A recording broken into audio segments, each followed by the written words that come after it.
Hello everyone, स्वागत है आप सभी का जीके जोन में। तो दोस्तों, आज हम सामान्य विज्ञान टेस्ट पेपर 32 करने वाले हैं। इससे पहले 31 तक हो चुका है। अगर आप नहीं देख पाए हैं तो स्पीडी साइंस नाम का प्लेलिस्ट है, उसमें जाकर पूरे वीडियो को जरूर देखिएगा। गाइज, चलिए स्टार्ट करते हैं आज की वीडियो।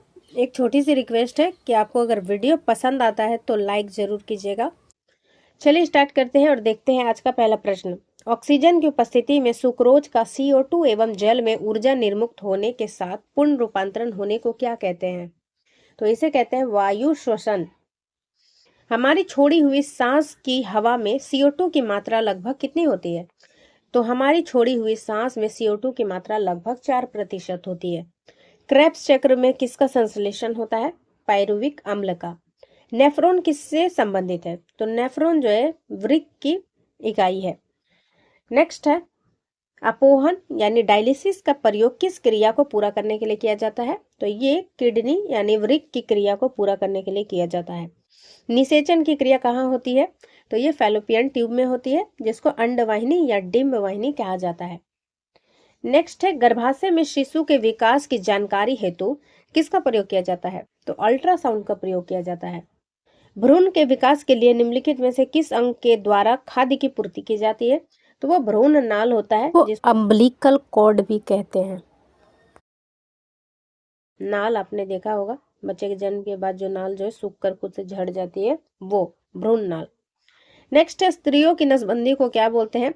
तो स्त्रियों की नसबंदी को कहते हैं ट्यूबेक्टोमी और पुरुषों की नसबंदी को कहते हैं वेसेक्टोमी। निम्नलिखित में से कौन सी ग्रंथि नहीं है? थायराइड, जठर, यकृत या अग्नाशय? तो जठर रस है, ठीक है, जो अमाशय से निकलता है। नेक्स्ट है मानव शरीर की किस ग्रंथि को मास्टर ग्रंथि कहते हैं? तो पीयूष ग्रंथि को मास्टर ग्रंथि कहा जाता है। मनुष्य के शरीर की सबसे छोटी ग्रंथि कौन सी है? तो ये हो जाएगा पीयूष ग्रंथि। चलिए आगे बढ़ते हैं हम लोग। नेक्स्ट है गाय और भैंस के थनों से दूध उतारने के लिए किस हार्मोन की सुई लगाई जाती है? ऑक्सीटोसिन नाम के हार्मोन की सुई लगाई जाती है। थायराइड ग्रंथि से थायराइड स्रावित करने के लिए उत्तेजित करने वाला अंतःस्रावी हार्मोन कौन सा है? वो है TSH यानी थायराइड स्टिमुलेटिंग हार्मोन। नेक्स्ट है निम्नलिखित में से किसकी कुसंक्रिया के कारण मानव शरीर में मिक्सिडीमा हो जाता है? तो ये हो जाता है ये अवटु ग्रंथि के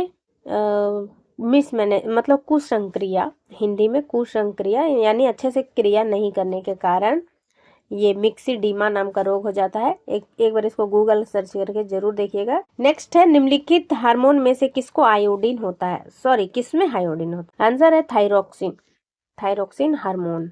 नेक्स्ट है निम्नलिखित में से कौन सी एक अंतःस्रावी ग्रंथि पीयूष ग्रंथि से स्वतंत्र कार्य कर सकती है? पीयूष ग्रंथि से स्वतंत्र कार्य करने वाली ग्रंथि है पारा आउटू ग्रंथि, यानी पारा आउटू ग्रंथि, जिसको क्या बोलते हैं? पैराथायरॉइड ग्रंथि भी कहा जाता है।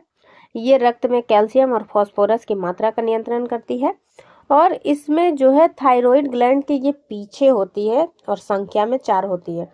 पीयूष ग्रंथि के नियंत्रण में ये नहीं होती है। नेक्स्ट है रक्त दाब का नियंत्रण कौन करता है? अधिवृक्क ग्लैंड। जीवन रक्षक हार्मोन किसको बोलते हैं? एड्रीनल हार्मोन को जीवन रक्षक हार्मोन कहते हैं। इसको फाइट एंड फ्लाइट हार्मोन भी कहा जाता है। नेक्स्ट है इंसुलिन एक प्रकार का हार्मोन है। प्रकाश वर्ष किसकी इकाई है? तो ये दूरी की इकाई है। निम्नलिखित में से कौन सा एक हार्मोन है? तो इंसुलिन एक प्रकार का हार्मोन है। कौन सी ग्रंथि इंसुलिन निस्सारण के लिए उत्तरदायी है?